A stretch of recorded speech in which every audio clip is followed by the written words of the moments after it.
부산시장 보궐선거를 하루 앞두고 민주당의 박영선, 김영춘 후보, 국민의힘 오세훈, 박형준 후보는 각각 자신들을 지지해달라며 마지막 총력 유세를 했습니다.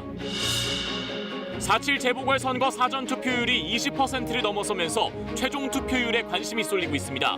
KBS 등 방송 3사의 출구조사 결과는 투표 마감 15분 뒤인 내일 저녁 8시 15분에 발표됩니다. 서울 강남 일대 유흥시설에 대한 합동점검 첫날 방역수칙을 제대로 지키지 않은 12곳이 적발됐습니다. 서울시는 유흥시설 종사자 전원을 대상으로 선제 진단검사를 하기로 했습니다. 국내 코로나19 백신 접종자가 전 국민의 2% 수준인 101만 명을 넘어섰습니다.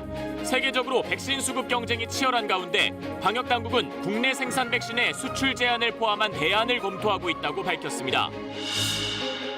쾌적한 환경에서 축산동물을 키우는 동물복지 농장이 생겨나고 있지만 생산비 증가 등으로 어려움을 겪고 있습니다. 소비자들이 동물복지 인증 축산물을 구매하기도 쉽지 않은 실정입니다.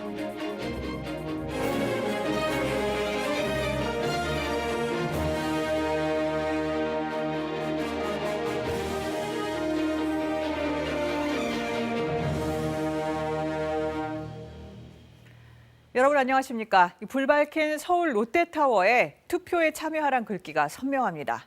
또 부산 바닷가에도 꼭 투표하라는 커다란 열기구가 떴습니다. 전국에서 유권자 1,200만 명이 참여하는 재보궐선거가 이제 하루 앞으로 다가왔습니다. 투표지에 도장 찍는 마지막 순간까지 누가 적임자인지 꼼꼼하게 따져보시기 바랍니다. 오늘 9시 뉴스는 먼저 한 표라도 더 모으기 위한 여야의 마지막 유세전부터 전해드립니다. 더불어민주당 박영선 후보는 국민의힘 오세훈 후보의 거짓말을 심판해달라며 다시 한번 민주당에 기회를 달라고 호소했습니다. 김지숙 기자가 보도합니다. 민주당 박영선 후보는 마지막 집중 유세 지역으로 비교적 지지세가 강한 서대문구와 마포구 등 서울 서부권을 택했습니다. 가는 곳마다 민주당이 부족했다며 한 번 더 기회를 달라고 외쳤습니다. 코로나19를 하루라도 빨리 종식시키고 우리는 앞으로 달려가야 합니다. 그렇기 때문에 민생시장이 필요합니다, 여러분. 홍대와 연남동 일대에서도 유세를 벌였는데 기존 지지층 결집과 젊은 층 표심에 호소하기 위해서입니다. 국민의힘 오세훈 후보의 내곡동 땅 의혹도 빼놓지 않았습니다. 민심의 바람이 변하고 있다며 거짓말을 심판해 진심이 이기는 서울시를 만들자고 했습니다. 거짓말을 심판해야 된다라는 쪽으로 바람의 방향이 바뀌고 있다. 정직한 사회를 바라는 마음, 이러한 마음들이 사전투표 현장에도 저는 많이 담겨 있다. 박 후보는 선거 기간 민생시장을 강조했던 만큼 첫 일정으로 이른바 노회찬 버스로 알려진 6411번 버스를 타고 새벽 노량진 수산시장을 찾기도 했습니다. 민주당은 조직표 총동원에 나섰습니다. 이낙연 상임선대위원장은 2002년 대선 때 고향까지 가서 투표를 했다. 각자의 한 표가 결과를 바꿀 수 있다며 투표를 독려했습니다. 내가 아는 모든 사람들이 함께 투표소에 가서 우리의 의지를 결연하게 보이도록 여러분이 행동해 주셔야 합니다. 박 후보는 촛불 집회가 열렸던 광화문 일대로 다시 돌아가 선거운동을 마무리할 예정입니다. KBS 뉴스 김지숙입니다. 국민의힘 오세훈 후보는 부동산 정책 실패에 대한 정권 심판을 거듭 강조했습니다. 특히 청년층을 향해서 국민의힘에 기대를 걸어달라며 지지를 호소했습니다. 이어서 김수연 기자입니다. 선거운동 내내 정권 심판을 강조해온 국민의힘. 유세 마지막 날까지 정부 여당의 부동산 정책에 날을 세웠습니다. 오세훈 후보는 재개발, 재건축 활성화와 부동산 공시가격 동결을 약속했습니다. 이렇게 많이 올랐는데 박영선 후보는 올해도 10%까지는 올리겠다고 합니다. 여러분, 제가 시작이 되면 공시지가는 올 1년 동안은 반드시 동결시키겠다고 약속드리겠습니다. 오 후보는 자신의 지역구인 광진구를 시작으로 광주권 9개 구를 돌았습니다. 강남북 균형 발전을 이루겠다며 막판 표심을 다졌습니다. 오세훈! 보수 지지세가 강한 강남구에선 김종인 비상대책위원장이 지원 유세에 나섰습니다. 김 위원장은 큰 차이로 승리를 확신한다며 투표를 독려했습니다. 박원순 시장의 지난 9년의 시정을 심판을 하고 성폭력에 대한 비판을 해야 되는 날이라고. 마지막 집중 유세 장소로는 젊은이가 많은 신촌을 찾아 20, 30대 유권자를 공략했습니다. 청년층 화두인 공정과 정의를 강조하며 마지막 한 표를 호소했습니다. 우리 젊은이들이 우리 국민의힘에 이렇게 기대를 걸어줄 줄은 상상을 못했던 일입니다. 여러분, 이 무거운 책임감을 내일 반드시 당선돼서 오 후보는 동대문 소상공인과의 만남을 끝으로 선거운동을 마무리합니다. KBS 뉴스 김수현입니다. 네, 오늘로 13일 동안 이어진 공식 선거운동은 끝이 납니다. 그동안 여야 두 후보의 유세 동선을 확인해 봤더니 민주당 박영선 후보는 전통 지지층, 이른바 집토끼 결집에, 또 국민의힘 오세훈 후보는 비강남권의 이른바 산토끼 공략에 집중한 걸로 나타났습니다. 내년 대선을 앞두고 치르는 선거라서 이렇게 경쟁이 전에 없이 치열했지만 정책은 사라지고 정쟁만 오갔다는 평가도 나옵니다. 개현우 기자입니다. 편의점 아르바이트와 지하철 방역으로 공식 선거운동 시작을 알린 두 후보. 특히 코로나19로 힘든 상황이기 때문에 민생시장이 되겠다. 다시 일터에 나가시는 시민 여러분들을 모시기 위해서 새로운 하루를 준비하는 이렇게 13일 동안 이어진 두 후보의 유세지를 서울 5개 권역으로 나눠 확인해봤습니다. 우선 오세훈 후보가 박영선 후보보다 더 많은 지역을 다닌 것으로 나타납니다. 일찍 단일화를 마친 박 후보가 공식 선거운동 전부터 25개 구를 모두 한 차례씩 방문한 점을 감안해 오 후보는 한 곳에 머무는 시간은 줄이되 많이 다니자는 전략을 취한 것으로 보입니다. 지역과 지지세를 보면 박 후보는 이른바 집토끼 결집, 오 후보는 산토끼 공략에 집중했습니다. 박 후보 유세지는 비교적 고른 권역별 분포를 보이는데 막바지로 갈수록 민주당 강세 지역인 서남권에 집중됐습니다. 거짓말이 판치는 그런 사회를 원하십니까, 여러분? 오 후보는 유세 기간 동부권과 서남권, 이른바 비강남 지역을 주로 찾았습니다. 재건축하면 나라에서 돈을 보태줍니까? 내 집 내가 짓겠다는데. 최대 공략층은 모두 청년층이었습니다. 대학가, 번화가 등에서 20, 30대를 겨냥한 거리 유세가 이어졌습니다. 미래에 투자하는 그러한 시장이 되겠습니다, 여러분. 여러분, 누가 이렇게 우리 청년들을 분노하게 만들었습니까? 후보 자질론과 정권 심판론이 충돌하면서 이번에도 정책 경쟁은 사라지고 공방만 남았다는 비판이 나옵니다. 여기에 갔느냐 안 갔느냐 지금 이 문제로 시민들이 분노하고 있습니다. 거짓말하셨기 때문에. 거짓말이라고 하면 중요한 저는 것입니다. 거꾸로 네. 박영선 후보가 거짓말의 본체라고 생각합니다. 당 지도부가 나서 막말 자제령까지 내렸지만 이번에도 막말이 오가는 선거전은 여전했습니다. KBS 뉴스 개현우입니다. 네, 부산시장 후보들도 투표 하루 전 도시 곳곳을 돌면서 마지막 유세에 힘을 쏟았습니다. 이 선거운동 막판까지 의혹 공방은 계속됐습니다. 노준철 기자가 보도합니다. 48시간 릴레이 유세를 이어간 더불어민주당 김영춘 후보. 부산 16군데 구와 군의 거점에서 집중 유세를 펼쳤습니다. 김 후보는 부산 진구 송상현 광장에서 김태년 당대표 직무대행 등 당 주요 인사들이 참석한 가운데 승리의 길 출정식을 열었습니다. 김 후보는 부산 경제를 살릴 힘있는 여당 후보를 지지해달라며 한 표를 호소했습니다. 부산 경제의 부활, 부산 시민들이 부산에서 행복하게 살아갈 수 있는 그런 발전된 국제 경제 도시를 만드는 꿈, 이 꿈에 투표해 주시면 우리가 이깁니다. 1톤 차량을 타고 막판 총력 유세를 펼친 국민의힘 박형준 후보. 오늘 하루 부산 전역을 훑으면서 국민의힘 부산 선대위와 함께 가덕 신공항 예정지도 찾았습니다. 부산의 새로운 미래를 열겠다는 의지를 보였습니다. 박 후보는 정권을 심판하고 대한민국의 혁신의 바람을 일으키겠다며 지지를 호소했습니다. 제가 그 혁신의 물꼬를 트겠습니다. 새로운 혁신의 파동을 일으키겠습니다. 청년이 떠나지 않는 도시를 반드시 만들겠습니다. 공식 선거운동 마지막 날까지 의혹 공방은 멈추지 않았습니다. 더불어민주당 부산 선대위는 박형준 후보가 당선되면 그간 제기된 6대 의혹으로 고위공직자 비리 수사처에 수사를 받을 것이라고 주장했습니다.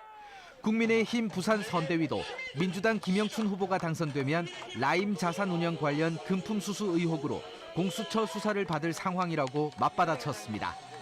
두 후보는 부산의 중심가 서면, 도로를 사이에 두고 각자 지지자 모임을 열어 마지막 유세를 펼치고 13일간의 선거 운동을 마무리합니다. KBS 뉴스 노준철입니다.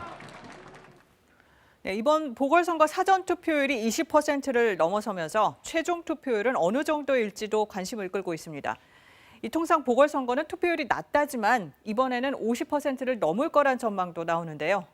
이 KBS는 내일 오후부터 품격 있고 정확한 개표 방송으로 실시간 투표, 개표 상황을 전합니다. 신지혜 기자입니다. 2018년 지방선거 당시 사전투표율은 20.14%, 최종 투표율은 60.2%였습니다. 이번 선거 사전투표율은 2018년 수준을 넘어섰습니다. 최종 투표율에도 관심이 쏠리는 이유입니다. 민주당은 작년 총선에서 민주당을 찍었던 서울 유권자 300여만 명이 결집하면 승리할 수 있다고 자신합니다. 반면 국민의힘은 투표율이 50%를 넘으면 이길 수 있다고 봅니다. 투표율이 높아질수록 현 정권에 실망한 부동층이 많이 나올 거라는 전망인데 양측은 막판까지 투표 동료에 사활을 걸고 있습니다. 양 후보 진영의 이제 그 지지자들이 얼마나 이제 그 투표장에 열심히 나가느냐, 그게 이제 마지막 남은 최대 변수가 아닐까 싶습니다. 개표 결과를 가장 빠르고 정확하게 보는 방법, KBS 개표 방송입니다. 내일 공개될 KBS 개표 방송은 KBS 본사와 서울광장 스튜디오, 부산 광안대교 특설 무대 세 곳에서 진행됩니다. 증강현실 그래픽과 깊이 있는 분석으로 실시간 개표 상황을 다채롭게 전달합니다. 가장 관심이 쏠리는 출구조사 결과는 투표 마감 15분 후인 오후 8시 15분에 공개됩니다. KBS만의 당선자 예측 시스템인 디시전K는 내일 밤 11시를 전후해 당선이 유력하거나 확실한 후보를 판정할 예정입니다. 그동안 쌓아온 데이터가 굉장히 많고 경험도 많이 쌓였기 때문에 이번에도 굉장히 정확하게 예상될 거라고 기대하고 있습니다. KBS 개표 방송은 내일 오후 7시부터 KBS 1TV에서 시작됩니다. KBS 뉴스 신지혜입니다. 다중 이용시설의 기본 방역 수칙이 강화된 첫날인 어젯밤, 서울시와 경찰 등이 합동 점검에 나섰습니다. 점검 결과 서울 강남 유흥시설 12곳이 방역 수칙을 위반해 적발되는데요. 서울시는 유흥업소 종사자 전원에 대해 선제 진단 검사를 하기로 했습니다. 오대성 기자가 취재했습니다. 합동 단속반이 서울 강남의 한 단란주점에 들어갑니다. 기본 방역 수칙 강화에 따라 이젠 수기가 아닌 전자출입 명부만 가능합니다. QR코드로 기록을 다 하셔야 되는 거예요. 그래야 만약에 하나 여기에 감염자가 나오면 이분들이 어디로 나가서 또 어떤 경로로 갔는지가 밝혀져야 되거든요. 인근의 다른 곳은 하루 3차례 환기, 1차례 소독 후 기록을 남겨야 하는데 관련 장부가 없습니다. 이런 서류를 갖춰 놓으셔야 돼요, 사장님. 근데 이게 된 지 얼마나 오래됐는데요. 어떻게 하나도 안 하고 계세요? 오늘 계속 닫아놨었잖아요. 이때만 해도 하셨어야 되는 날짜들이었어요. 아니, 저는 여기 이렇게만 적으면 되는 줄 알았어요. 이 주점은 이용 가능 인원이 면적 4제곱미터에서 8제곱미터당 1명으로 강화된 지 50여일이 지났지만 여전히 예전 기준으로 돼 있습니다. 업주들은 적극적인 안내를 요구했고 당국은 책임을 강조했습니다. 바뀌었을 때 구청에서 나와가지고 뭐 안내를 해주시거나 그랬으면 당연히 저희가 뭐 고치고 하죠. 지금 뭐 이게 안내해줘가지고 바꾸고 그런 개념이 아니고 일단은 먼저 수칙을 지키시고. 집중 점검 첫날 강남 일대 유흥시설 123곳을 점검해 12곳을 적발했습니다. 집합 금지, 과태료 및 경고 처분을 할 예정입니다. 한 건이라도 적발되는 업소는 적색 업소로 분류하여 서울시는 최소 15,000여 명으로 추정되는 유흥시설 종사자 전원을 대상으로 선제 진단검사를 하기로 관련 협회와 협의했습니다. 코로나가 잠재워지면은 시간을 정부에서 풀어줄 거라는 희망을 갖고 우리가 선별검사에 적극적으로 협조하기로 했습니다.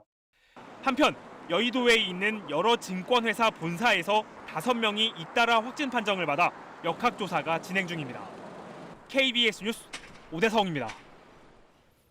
경각심이 느슨해진 곳은 유흥업소뿐만이 아닙니다. 집단 감염이 발생한 인천의 어린이집에서도 방역수칙을 제대로 지키지 않았던 사실이 드러나고 있습니다. 장혁진 기자가 보도합니다. 지난 4일 첫 확진자가 나온 인천 어린이집. 오늘 14명이 추가로 확진되면서 이틀 만에 관련 누적 확진자는 30명을 훌쩍 넘었습니다. 이 중 11명은 만 2살에서 4살에 불과한 원생들입니다.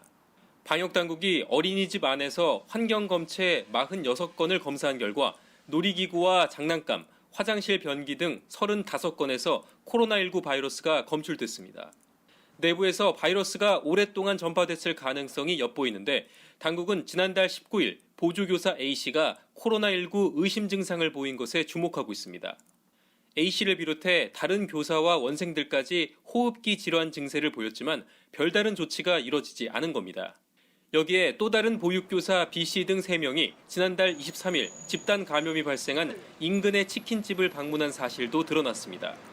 이들 중 한 명은 코로나19 검사 권고 안내 문자를 받고 곧바로 검사를 받았지만 나머지 2명은 안내에 따르지 않고 출근을 계속했습니다. 문자를 못 받았다 그런다는데 그거 상황은 나중에 핸드폰 보면 다 나오잖아요. 그러니까 역학조사하는 과정인데 부상권이든 아니면 고발을 하건. 확진 판정을 받은 원생들은 생활치료센터로 옮겨져 부모 중 1명과 함께 격리되어 있습니다.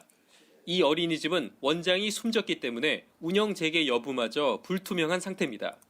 인천 연수구의 280여 개 어린이집에서도 보육교사들을 상대로 전수검사가 이뤄지고 있어 이들에 대한 검사가 끝날 때까지 어린이집들이 정상적으로 운영되기는 어려울 것으로 보입니다. KBS 뉴스 장혁진입니다. 국내 코로나19 백신 접종자가 100만 명을 넘어섰습니다. 아직 전 국민의 2% 수준에 불과한데 세계적으로 백신 확보 경쟁은 갈수록 치열해지고 있습니다. 이에 방역당국도 국내에서 생산한 백신의 수출 제한을 검토하고 있는데요. 득과 실은 무엇인지 우한솔 기자가 보도합니다. 국내에서 백신 접종이 시작된 지 40일째, 1차 접종을 마친 사람은 101만 명을 넘었습니다. 전 국민을 기준으로 보면 접종률은 약 2%도 되지 않는 수치입니다.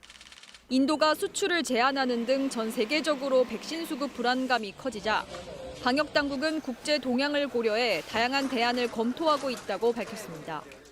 아스트라제네카 안동 공장에 대한 수출 금지 조치도 가능한지. 조기에 백신이 적절하게 도입되게 하기 위해서 가능한 한 대안을 모두 검토하고 있습니다. 지난달 30일 수출 제한을 검토하고 있지 않다는 답변과 조금 달라져 정부의 입장이 바뀐 것 아니냐는 지적도 나오고 있습니다. 하지만 수출 제한 여부는 득과 실을 잘 따져봐야 한다는 의견이 많습니다.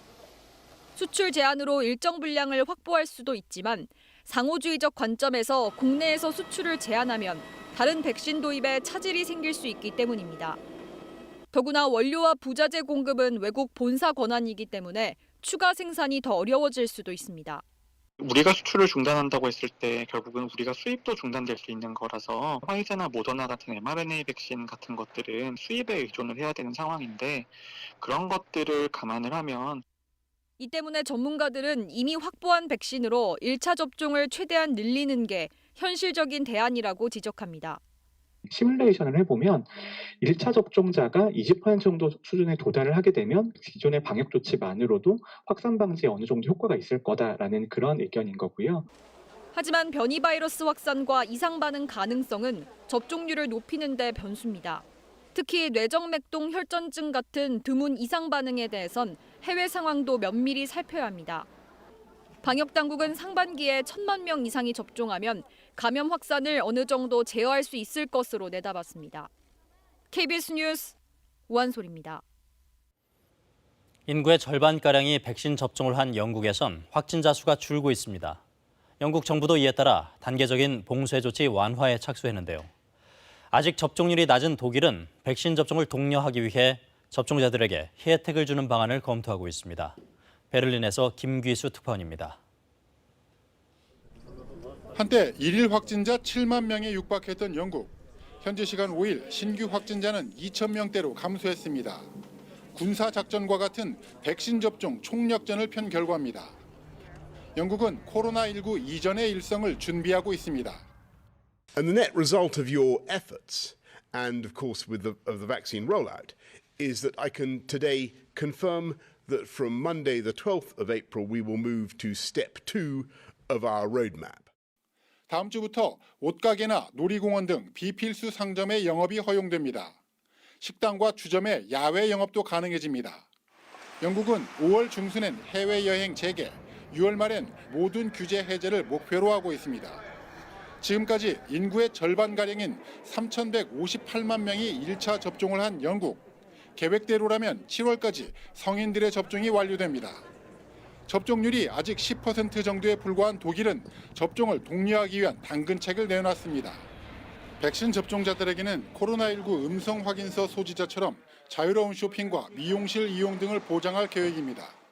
Haben sowohl die negativ Getesteten wie die Geimpften dann die gleichen Möglichkeiten. Niemand hat mehr oder weniger Möglichkeiten als jemand anders, solange klargestellt ist, dass das Infektionsrisiko reduziert ist, durch Testung oder Impfung. 3차 유행이 어느 정도 제어된다면 곧 시행할 것으로 보입니다. 5월 안에 국민 20% 이상 접종을 목표로 하고 있는 독일은 이번 주부터 일반 의원에서 백신을 맞게 하는 등 저조한 접종률을 끌어올리기 위해 안간힘을 쓰고 있습니다. 베를린에서 KBS 뉴스 김기수입니다. 네, 북한이 코로나19를 이유로 100여일 앞으로 다가온 도쿄올림픽에 불참한다고 밝혔습니다. 최근 들어 기대치가 낮아졌다지만 올림픽을 통해서 남북미 꽉 막힌 대화의 물꼬를 터보려던 정부 구상에도 차질이 불가피해진 것 같습니다. 이호용 기자가 보도합니다. 북한이 도쿄올림픽 불참 결정을 밝히며 내세운 이유는 코로나19 상황입니다. 세계적 보건 위기 속에서 선수를 보호하겠다고 밝혔습니다. 코로나 청정국을 자처하며 국경을 닫아 걸어온 만큼 대규모 선수단 파견은 어렵다는 취지입니다. 북한의 도쿄올림픽 참가를 평창 동계올림픽 때처럼 대화의 물꼬를 틀 계기로 삼아보려 했던 정부 구상은 차질이 불가피해졌습니다. 올해 열리게 될 도쿄올림픽은 한일 간, 남북 간, 북일 간, 그리고 북미 간의 대화의 기회가 될 수도 있습니다. 북한이 내세운 표면적 이유 외에 껄끄러운 북일 관계와 최근 한반도 정세도 상당한 영향을 미쳤을 것으로 보입니다. 북한의 오늘 발표는 지난달 25일 올림픽위원회 총회에서 결정을 해놓고도 10여일이 지나서야 나왔습니다. 대북 정책에서 미국을 강경하게 몰아가는 국가로 북한이 일본을 인식하는 가운데 별도의 대북 독자 제재를 2년 연장하기로 한 일본 정부를 겨냥했다는 해석이 가능해집니다. 일본 정부는 김여정 부부장의 올림픽 때 방위를 기대하는 입장을 보여왔습니다. 한미일 안보실장 회의 등을 지켜봤을 텐데 자신들을 적대시하는 미국과 일본의 대북 정책이 유지되고 있는 상황에서는 올림픽 참가로 얻을 것이 없다는 종합적 판단을 한 것으로 보여집니다. 정부는 북한의 불참 선언에 아쉽다는 입장을 밝히며 아직 시간이 남아있으니 북한이 참여하기를 기대한다고 밝혔습니다. 하지만 북한의 결정엔 정치적 손익 분석이 작용한 만큼 결정을 번복할 가능성은 크지 않아 보입니다. KBS 뉴스 이효영입니다. 네, 이란에 석 달째 붙잡혀 있는 한국 케미오 소식입니다. 이란 정부가 긍정적인 접근이라는 표현을 했고 정세균 국무총리도 조만간 이란을 방문할 걸로 보입니다. 두바이 박석호 특파원입니다. 선박에 도움이 되는 방향으로 조사가 이루어졌으며 이란 사법부가 긍정적으로 접근하고 있다. 한국 케미오가 납포된 지 석 달. 이란 정부가 어제 내놓은 공식 논평입니다. 이란 외무부 대변인은 한국 정부가 진지하게 억류 해제를 요청하고 있고 선장이 과거 해양 오염을 저지른 적도 없다는 점을 사법부에 전달했다고 말했습니다. 이란 행정부가 사법 절차에 개입할 수 없다던 과거 발언과는 온도 차이가 확연합니다. 우리 정부는 환영의 뜻을 밝혔습니다. 그간 양국 관계에 큰 부담이 되었던 선박 문제가 지금 현재 곧 해소된다면 한이란 관계 발전에 중요한 계기가 될 것이라는 점도 다시 한번 말씀드리고자 합니다. 이란 외무부는 정세균 국무총리가 조만간 이란을 방문할 것이라는 점도 확인했습니다. 미국의 제재 때문에 한국의 시중은행에 묶여있는 이란 자금 7조 7천억 원 문제가 어떻게 해결될 것인지 관심을 모으고 있습니다. من به صراحت عرض می‌کنم که امیدواریم در سفر نخست وزیر کره به ایران ایشون با راه‌حل‌های عملی برای چگونگی رفع این انسداد بیان چون روابط دو جانبه واقعاً 이런 가운데 현지 시간 6일 오스트리아 빈에서는 미국과 이란 핵 합의 복원을 위한 관련국 회의도 본격화됩니다. 이처럼 꽉 막혀있던 미국과 이란 사이의 대화 가능성이 열리면서 한국과 이란 간 현안 해결에도 도움이 될 것으로 보입니다. 두바이에서 KBS 뉴스 박석호입니다. 네, 어제에 이어 축산동물에 대한 기획보도 이어갑니다. 올해 법무부는 동물의 법적 지위를 물건이 아닌 비물건으로 바꾸는 방안을 추진하겠다고 밝혔습니다. 그동안 주인이 키우는 동물을 학대해도 내 물건이라고 격리를 거부하면 어떻게 할 방법이 없었는데요. 또 남의 동물을 죽여도 재물 손괴죄가 적용돼서 가벼운 처벌만 받는 이런 문제점들을 개선하겠다는 겁니다. 축산 현장도 변하고 있습니다. 먹기 위해서 기르는 동물이지만 쾌적한 환경에서 키우는 이른바 동물복지 농장이 속속 등장하고 있는데 아직 지원이 부족하고 또 갖가지 장벽이 많다고 합니다. 문예슬 기자가 취재했습니다. 김문주 씨는 8년째 동물복지를 생각하며 돼지 농장을 운영하고 있습니다. 시원해. 콘크리트 바닥에는 돼지가 좋아하는 왕겨와 보리짚을 깔았고 자연바람도 들게 했습니다. 사육 틀을 없애고 면적을 크게 넓혀 돼지들이 알아서 시원한 장소를 찾아가게 만들었습니다. 앉고 설 수만 있을 정도의 좁은 공간에서 여름철마다 돼지들이 죽어나가는 모습을 보면서 마음이 아팠기 때문입니다. 최소한의 면적을 본능을 발휘할 수 있는 면적을 제공할 때 돼지들의 고유 본능들이 발휘되는 것 같아요. 임신한 어미 돼지를 위해선 더 넓은 공간을 마련했습니다. 하지만 다른 곳에선 4,500마리를 키울 수 있는 면적에 2,500마리만 키우다 보니 매출은 절반으로 줄었습니다. 그래도 다른 농가와 비교하면 출하 전에 죽는 비율은 낮아졌고 어미 돼지들의 출산 횟수는 늘었습니다. 돼지들이 스트레스가 줄고 면역력이 높아져 항생제를 거의 쓰지 않다 보니 고기를 먹는 사람에게도 좋습니다. 그런데 이런 농장을 앞으로도 계속 유지할 수 있을지 고민이 큽니다. 생산 비용이 2배 넘게 높은데 경매장에선 일반 돼지와 똑같은 가격이 책정되고 직거래 방법을 찾으려고 해도 쉽지 않기 때문입니다.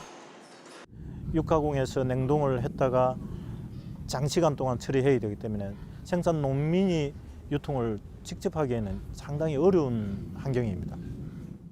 사육 두수를 유지하면서 동물복지 농장을 운영하려면 결국 면적을 늘리는 수밖에 없는데 증축 허가를 새로 받기가 어려운 것도 걸림돌입니다. 축사 같은 경우 일반적으로 민가로부터 1km 이상 떨어져야 된다든지 이런 또 기준도 있고요. 그런 여러 가지 상황 때문에 현재 새로이 축사 면적을 늘린다는 것은 굉장히 거의 힘들다고 이제 보시면 됩니다. 농식품부는 올해 반려동물 복지 분야 예산으로 88억 원을 배정했지만 축산동물 관련 예산은 4억 원뿐입니다. KBS 뉴스 문예슬입니다. 네, 보신 것처럼 동물 복지는 사람의 건강과도 무관하지 않다고 많은 전문가들이 지적합니다. 쾌적한 환경에서 키워내는 동물 복지 인증 제품들이 있지만 정작 소비자들이 찾기는 쉽지 않습니다. 계속해서 방준원 기자가 보도합니다. 동물복지 인증 표시입니다. 동물복지 농장에서 자란 닭과 돼지에는 이런 표시가 붙어 있는데요. 동물복지 인증 표시, 우리 주변에 얼마나 있을까요? 한 대형마트의 육류 매장에 가봤습니다. 동물복지 인증 표시가 있는 제품은 찾아볼 수 없습니다. 이 대형마트의 경우 서울 시내 20개 점포 가운데 동물복지 인증 돼지고기를 파는 곳은 5곳뿐입니다. 동물복지 인증 닭고기는 아예 팔지 않고 있습니다. 이러다 보니 동물복지 제품의 존재 자체를 잘 모르는 소비자들도 있습니다. 동물복지 인증을 받은 돼지고기가 있다는 사실은 혹시 알고 계셨는지? 아니요, 있는 줄 몰랐어요. 농림축산식품부 조사 결과 돼지 농가 6천여 곳 가운데 동물복지 인증을 받은 곳은 18곳에 불과합니다. 인증을 받으려고 해도 재정 지원도 부족하고 기준도 지나치게 엄격합니다. 이 시설을 얼마나 갖추고 있느냐를 가지고 평가하는 항목들이 상당히 많습니다. 이 생산비 상승의 원인이 돼서 농가에서는 따라가기가 어렵죠. 동물복지는 아직 국내 소비자들에게는 생소한 개념이지만 동물뿐만 아니라 축산물을 먹는 사람들을 위해서도 필요하다고 전문가들은 지적합니다. 열악한 환경에 노출된 동물에서 시작된 질병이 인간에게도 영향을 미칠 수 있기 때문입니다. 증식할 수 있는 호조건을 만들어주고 그 과정에서 돌연변이와 변종이 생길 기회가 많아지고 그리고 그 동물이 스트레스를 받는 상황이기 때문에 또 증식에 유리해지고 병원체가 이제 사람에게 가할 수 있는 그런 조건을 만들어주기 좋은 환경이. 전 세계를 마비시킨 코로나19와 메르스는 동물과 사람이 모두 감염되는 인수 공통 바이러스입니다. 지난해 유엔 환경계획과 국제축산연구소는 전염병 감염에 취약한 공장식 등 집약적 축산은 팬데믹 시대에 더 이상 지속 불가능하다는 보고서를 발표하기도 했습니다. KBS 뉴스 방준원입니다. 노원구 스토킹 살인 사건의 피의자 김태현이 범행 전은 물론 당일에도 숨진 큰딸이 자주 가던 PC방에 들른 사실이 확인됐습니다. 김태현이 또 과거 성 관련 범죄로 3차례 벌금형을 받은 사실도 드러났습니다. 신지수 기자가 취재했습니다. 검은 옷에 검은 마스크를 쓴 한 남성이 걸어갑니다. 노원 세모녀 살인사건 피의자인 김태현입니다. 사건 당일 세모녀가 사는 아파트 도착 30여 분 전 인근 PC방으로 가는 모습입니다. 김태현은 PC방에서 컴퓨터를 사용하지 않고 화장실에 갔다 담배를 피고는 20분 만에 나와 세모녀가 사는 아파트로 갔습니다.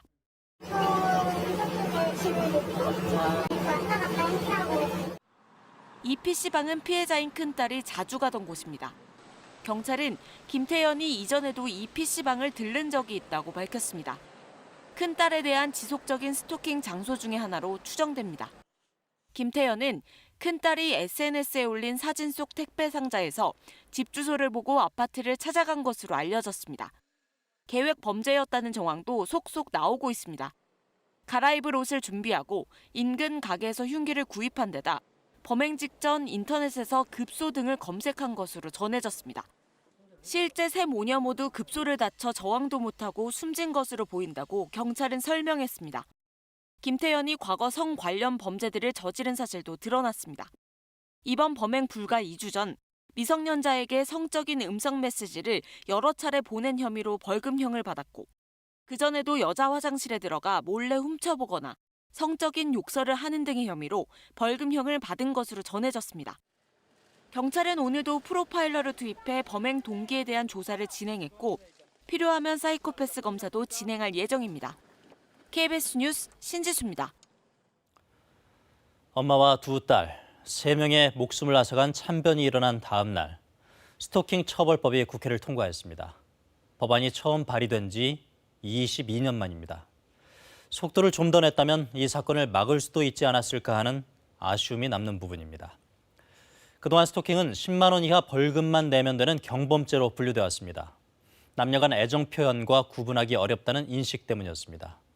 그러는 사이 스토킹 범죄는 매년 늘어서 지난해엔 신고 건수만 4,500건을 넘었습니다. 피해자의 일상은 물론 목숨을 위협할 정도로 강도도 높아지고 있습니다. 이번 참사가 반복되지 않으려면 뒤늦게 마련된 법의 엄격한 적용은 물론 스토킹에 대한 사회적 인식도 함께 바뀌어야 할 것입니다. 최근 KBS가 보도한 하나카드 장경훈 사장의 회의 중 막말에 대해 각계 비판이 잇따랐는데요. 장 사장이 결국 오늘 물러나겠다는 뜻을 밝혔습니다. 그런데 이번엔 같은 하나금융 계열사인 하나은행의 한 지점장이 대출을 신청한 여성 고객을 사적인 술자리에 불렀다는 폭로가 나왔습니다. 서영민 기자입니다. 장경훈 하나카드 사장이 공식 회의에서 한 이 발언.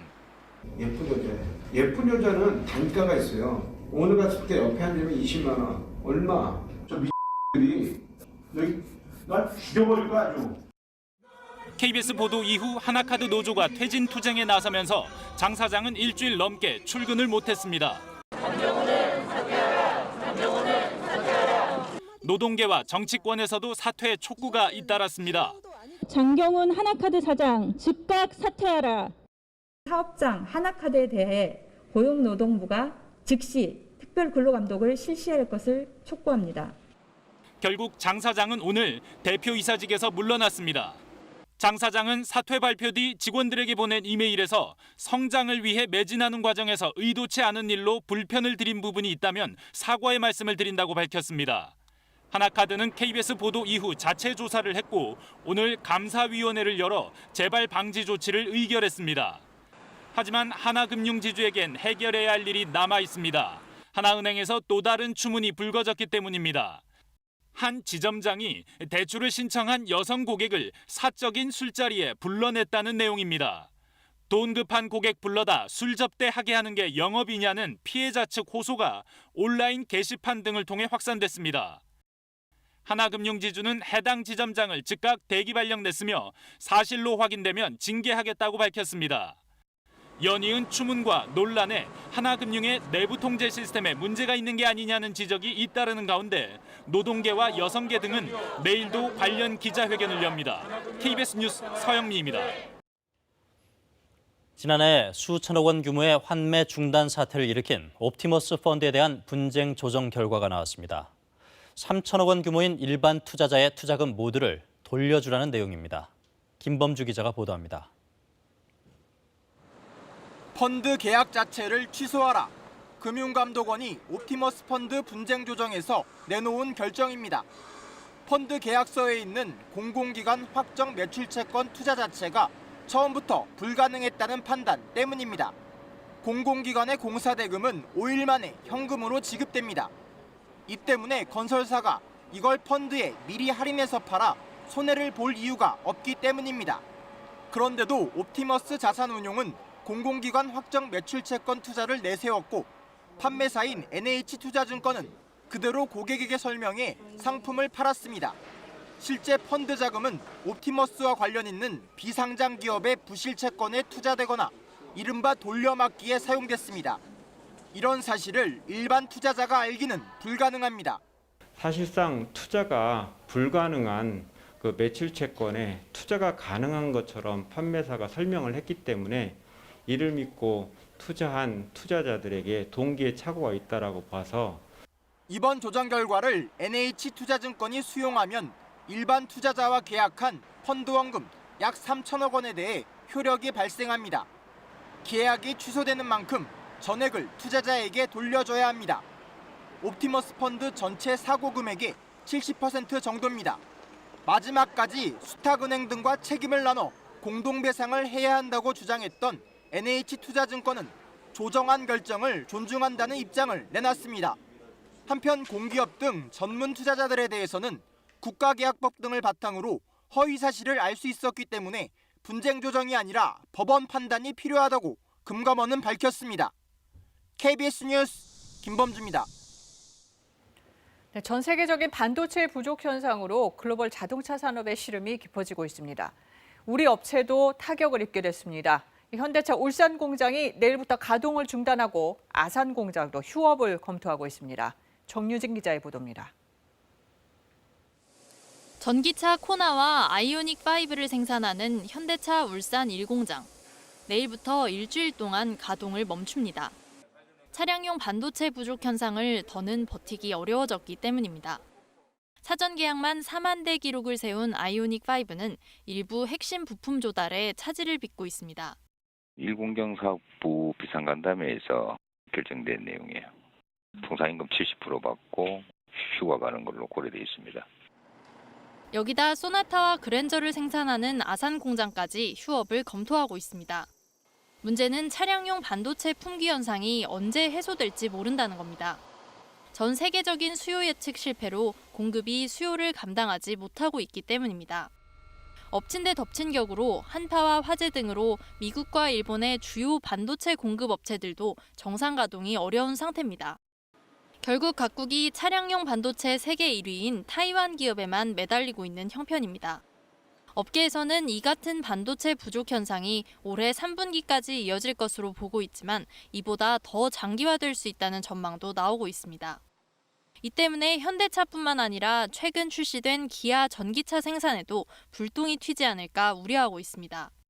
나름대로 또 직접 해외에 뛰어다니면서 지금 그 물량 확보에 노력하고 있고, 지금 저희 협회도 그 기업 교류의 주선 등 지원책을 지금 펴고 있는데 단기적으로 그 해결하기가 쉽지 않을 것으로. 이번 현대차 공장 가동 중단으로 코나는 6,000대, 아이오닉5는 6,500대가량이 생산에 차질을 빚을 것으로 예상됩니다. KBS 뉴스 정유진입니다. 네, 카메라 앞에선 바이든 미국 대통령이 이 손에 뭘 들고 있는데 이 반도체 칩입니다. 이 자리에서 바이든 대통령은 반도체 공급망을 다시 검토하라는 행정명령에 서명했습니다. 이 반도체를 미국 안에서 만들어 쓰겠다는 강한 의지를 표현한 겁니다.